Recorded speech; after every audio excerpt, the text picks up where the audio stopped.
जय शिवराय, जय भीम, जय रविदास, जय लहुजी, जय अण्णा. सर्व महापुरुषांना प्रथम वंदन. खरं तर तुमची अग्निपरीक्षा आता घेणं थांबलं पाहिजे या मताचा मी आहे. कारण आपण मोठ्या संख्येनं या ठिकाणी उपस्थित झालात. कुठलाही तुम्हाला 1 रुपयाचा कोणी निधी दिला नाही. स्वयंस्फूर्त अनुसूचित जाती 59 समाजासाठी उपवर्गीकरणाच्या समर्थनार्थ आपण या ठिकाणी उपस्थित झालात. मी तुम्हाला आवर्जून या ठिकाणी एकच विनंती करतो आणि तुम्हाला जरा मीडियावाले थोडं तुम्ही खाली बसलात तर बरं होईल. पाठीमागच्या लोकांना एक जाईल काय संदेश. थोडं वाकून जरी घेतलात तर बरं होईल. मीडियावाले बसून जरा घेतला तर फार बरं होईल. तुम्ही बी उभा टाकून येतात बराच वेळ. वा, छान. आता तुम्हाला मी एकच विनंती करेन की या राज्यामध्ये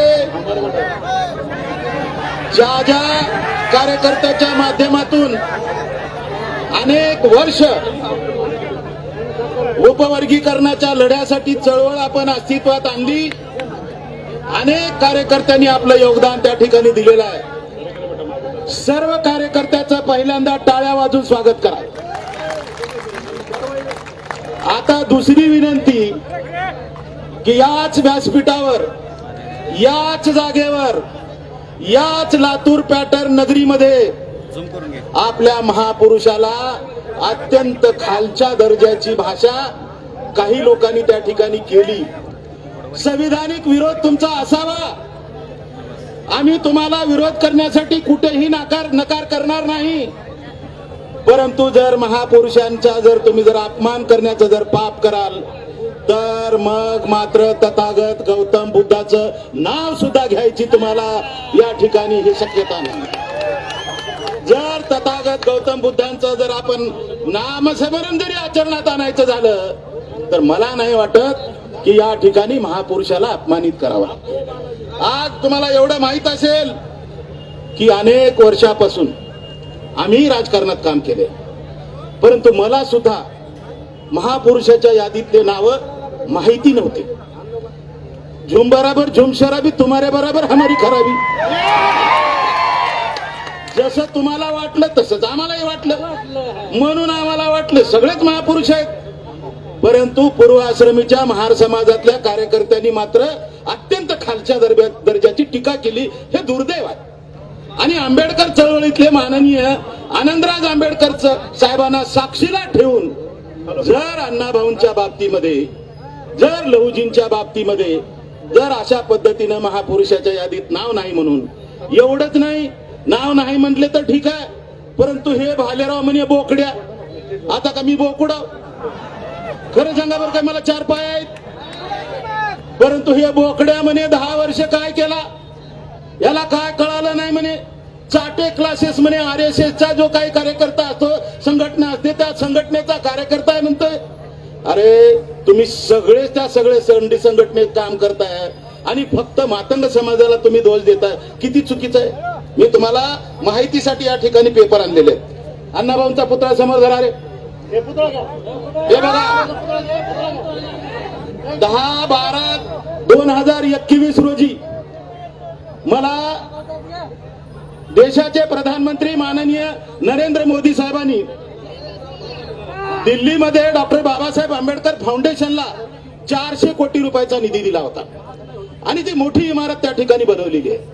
आणि योगायोगाने मी त्या दिल्लीला इमारतीमध्ये गेलो. त्यानंतर सबंध भारत देशातले जेवढे काही महापुरुष आहेत त्या सगळ्या महापुरुषाची यादी त्या दालनामध्ये लावण्यात आली होती. मग माझे लक्ष गेलं त्या फोटोवर. म्हटलं हे फोटो कशाचे? तर ते म्हटलं की हर राष्ट्र में जितने भी महापुरुष है उनकी या फोटो है, उनके नाम है. मी म्हटलं मग थोड्या वेळ मला 1 तास लागला सगळं बारकाईने लक्ष द्यायला आणि खरंच त्यामध्ये नाव नव्हतं. मग मी पत्रव्यवहार केला. माझी मुलगी एक वकील आहे, डॉक्टर आहे, मुलगा इंजिनियर आहे, तिघालाही बसवलं. एक वेळेस आवाज नका करू, जरा थोडं थांबा. रशियामध्ये आम्ही अण्णाभाऊंचा पुतळा बसवण्यासाठी तत्कालीन मुख्यमंत्री देवेंद्र फडणवीस साहेबांच्या सोबत आम्ही बरेच कार्यकर्ते त्या ठिकाणी गेलो होतो. आल्या आल्या पहिलं काम काय केलं तर पहिलं प्रस्ताव तयार केला आणि प्रस्ताव तयार केल्यानंतर अण्णाभाऊचे पूर्ण डिटेल 3 भाषेमध्ये अनुवाद केलं, मराठी, हिंदी आणि इंग्रजीमध्ये, आणि तो प्रस्ताव सादर केला. अण्णाभाऊचं नाव महापुरुषाच्या यादीमध्ये 13 एप्रिल 2022 रोजी समाविष्ट करण्यात आलेलं आहे. हे पत्रक बघा, ज्याला ज्याला कुणाला मीडियाला सुद्धा दाखवा.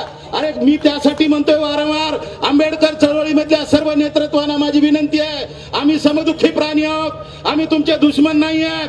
आम्ही जर एका ठिकाणी समदुःखी प्राण्यासारखं राहतोय, तुमच्या घरात स्वयंपाक केला तर आमच्या घरात वास येतो, आमच्या घरात स्वयंपाक केला तर तुमच्या घरात वास येतो.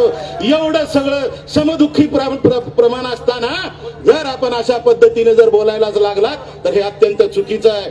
आता हे त्याच चित्र आहे.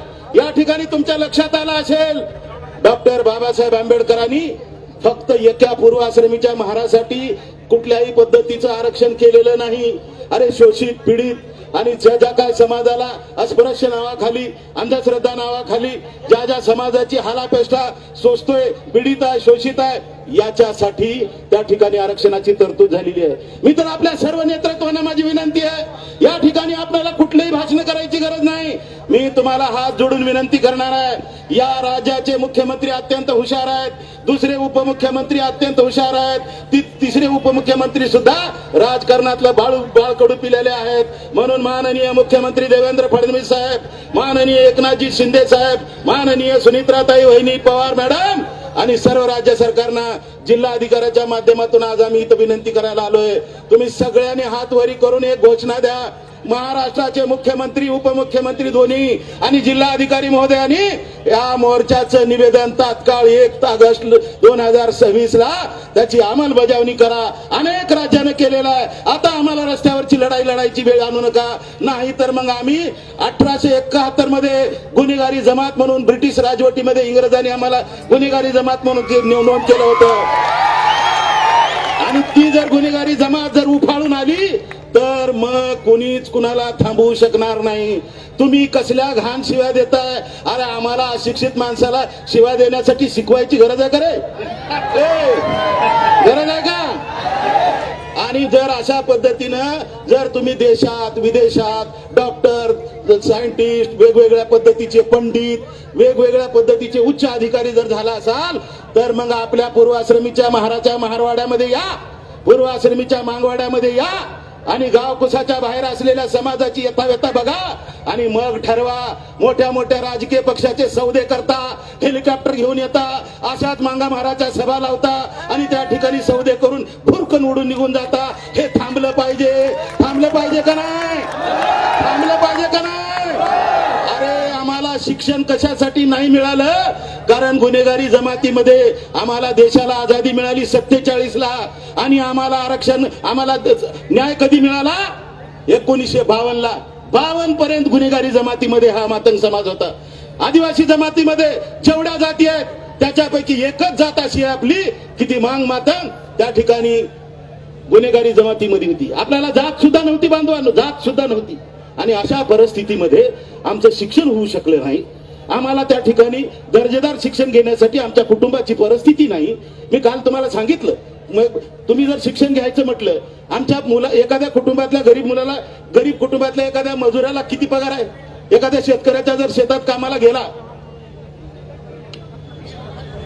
मजुरी किती मिळते महिन्याला? 10,000 पकडू आपण, 10,000 मजुरी पकडू का आपण?